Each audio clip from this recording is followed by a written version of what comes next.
Mount Etna is known as one of the most powerful volcanoes on the planet, but now one researcher thinks it may not be a real volcano after all.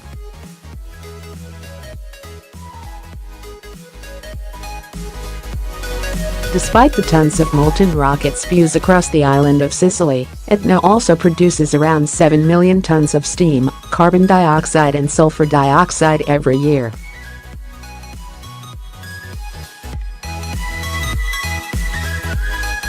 As a result, one scientist claims the mountain is more like a giant hot spring than a true volcano.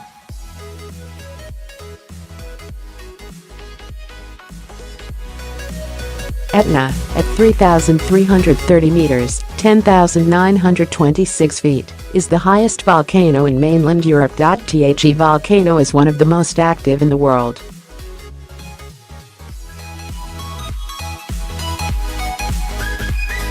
It produces around 7 million tons of CO2, water and sulfur dioxide every year. In 2011, it spewed nearly 70 million tons of lava.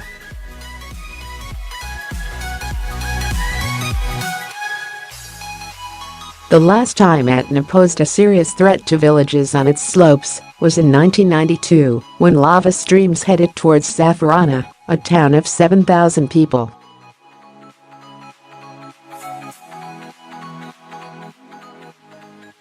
In a spectacular operation, Italian and U.S. soldiers used controlled explosions to divert the flow.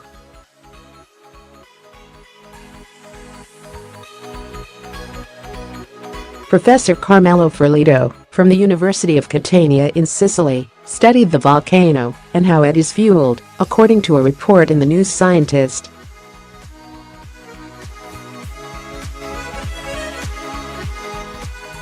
It is commonly believed that the water, CO2 and sulfur dioxide produced from Etna's eruptions are released from magma as it rises to the surface.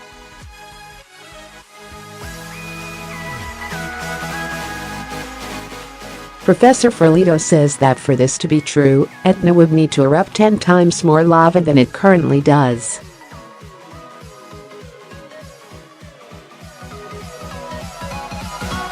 Another theory that tries to account for the large amounts of gas produced states that the gas escapes before the lava reaches the surface, and then the lava retreats back into the earth.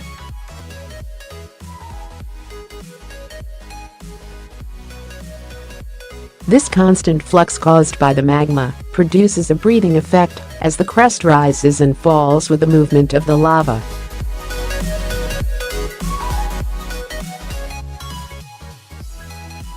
To maintain the output of gases though, this would require an injection of more than 10,000 kilograms of magma every second.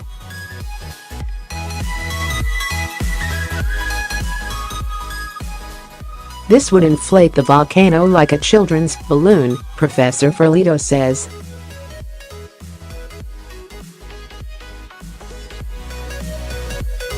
This constant flux of the mountain produces a breathing effect as the crust rises and falls with the movement of the magma beneath.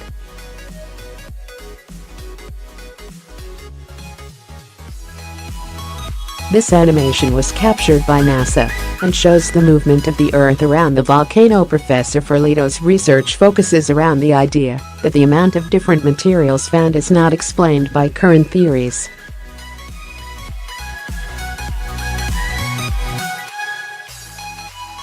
The study suggests that the chamber that feeds the volcano doesn't just hold magma, instead it has lots of carbon dioxide, water and sulfur dioxide. Only 30% is molten rock, says Professor Ferlito.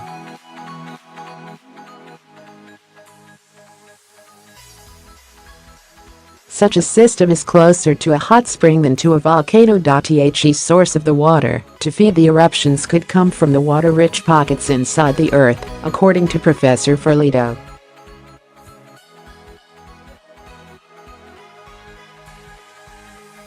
In his research paper, he also points to the growing evidence of a huge amount of water in the Earth's mantle, the section of the Earth below the crust.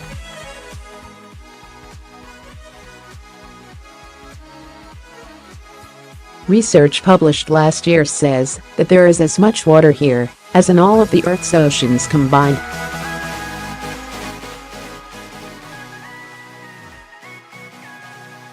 Dr. Kayla Iacovino, a volcanologist from Arizona State University, told New Scientist the idea is inventive.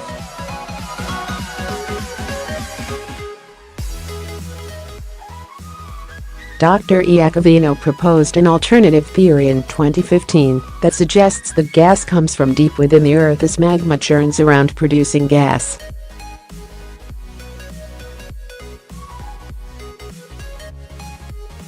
This paper was published in Earth Science Reviews.